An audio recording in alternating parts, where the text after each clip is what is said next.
ネパールの人々の多くがより良い生活水準を求めて農村部から都市部へと移住しています。しかし移住者が増加したことにより、ネパールの主要都市には本来の移住目的とは正反対である貧困層が生まれているのも事実です。そこで今回はネパールのスラム事情についてお話ししていきたいと思います。Namaste everybody, Guy San is here。今回の動画ではネパールのスラム事情についてご紹介していきたいと思います。ネパールでは都市部での豊かな生活を夢見て移住する人がたくさんいますが、移住地やお金を確保することができず、スラム街で生活せざるを得なくなってしまった人たちもいるんですね。今回はそんな彼らにつきまとうリスクや問題点について詳しく深掘っていきたいと思います。このチャンネルではネパールに関わる様々な情報を発信しています。ぜひ今のうちにチャンネル登録とコメント欄で応援してくれると幸いです。またガイさん公式 LINE の方も作ってあります。ここではネパールについて、ネパール語についてのこと何でも質問し放題でございますので、ぜひ登録してメッセージを送ってきてください。それでは早速内容に入っていきましょう。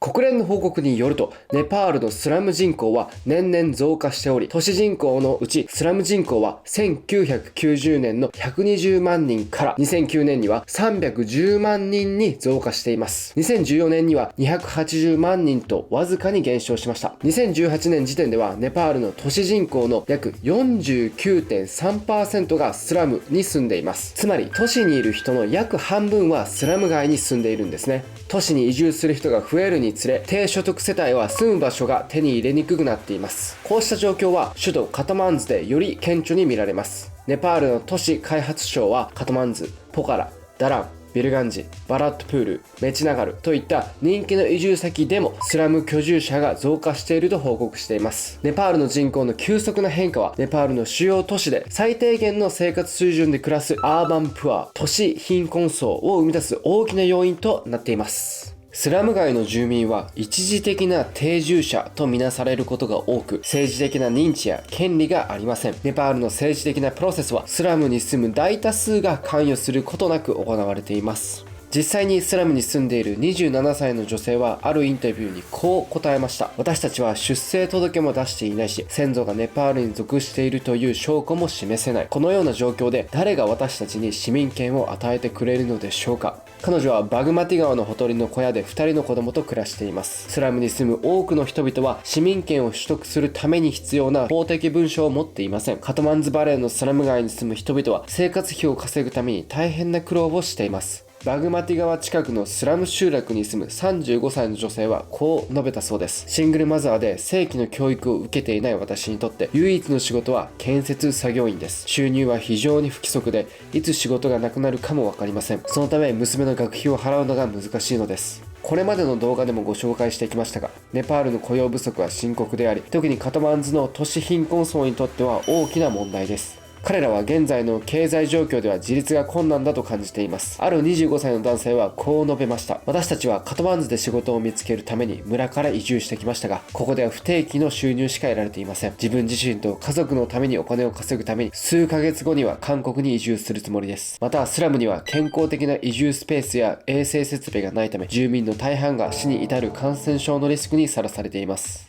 スラム街に住む都市貧困層とまともな住宅施設に住む人々の間には、生活のあらゆる分野で大きな格差があるのが現状です。この格差は特に予防接種、妊産婦ケア、教育面で顕著に見られています。病気の診断と治療にかかる現在の費用は都市部の貧困層には手が届かない額です。都市開発省によれば、都市貧困層にとって水と衛生設備へのアクセスはやはり乏しいようです。このような状況のため、ネパールのスラム街では水を媒介とする伝染病が頻繁に発生しています。ネパールの保健システム開発の専門家は、カトマンズの都市保健システムは脆弱であり、都市住民、特に常に健康状態を維持するのに苦労している貧困層や社会から阻害された人々のニーズを考慮してより良い計画を立てる必要があると述べています。また金銭面だけではなく、自然災害によるリスクもあります。ネパールのモンスーンの季節を乗り切ることは都市部の仮設小屋に住む人々にとって非常に困難なことであり、豪雨による雨漏りや破損のリスクが常につきまとっています。2015年に行われた調査、ネパールの都市貧困層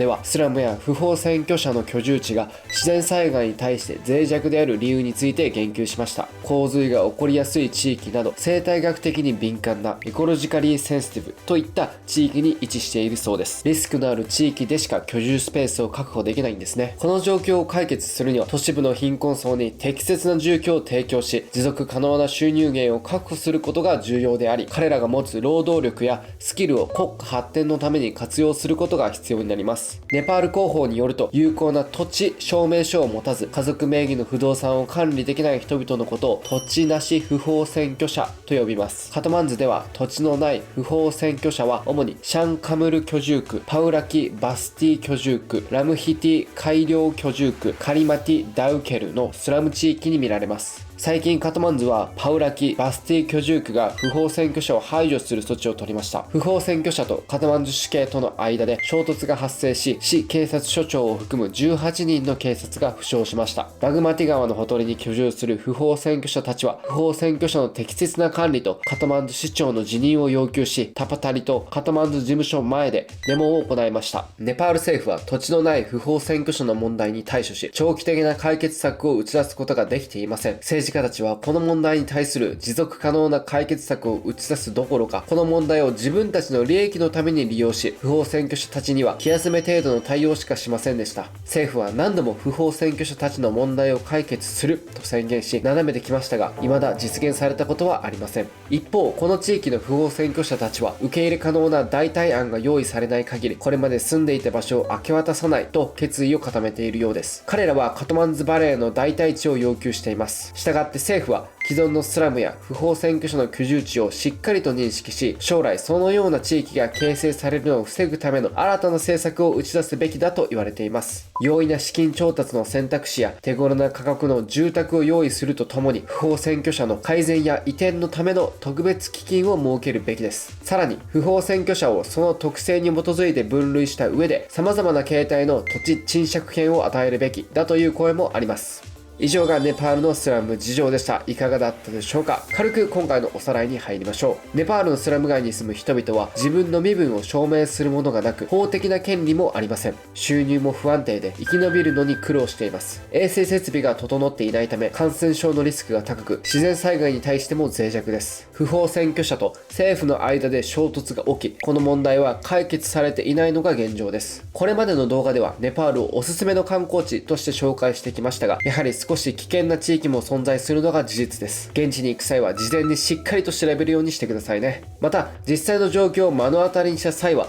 どうすれば改善できるか、日本からでも何か支援できることはあるのかなど考えるきっかけにしてもらえればと思います。ここまでご覧いただきありがとうございました。今後もネパールに関わる様々な情報、みんなの知らない情報をどんどん作って発信していきます。皆さんが行ったことのあるスラム街、まだスラム事情を知っていましたらコメント欄で教えてください。またこういったスラム事情だけでなくてですね、いいところ、悪いところ、怖いところ、興奮するところなどなどネパールについてガンガン発信しますので、チャンネル登録を忘れずにお願いいたします。ガイさんの公式 LINE の方も作ってありますので、こちら登録していただけるとネパールについて、ネパール語について、またネパール手話について何でもお答えしますので、いつでもメッセージ送ってください。また次の動画でお会いしましょう。ナマステ。Please subscribe our channel and press like also.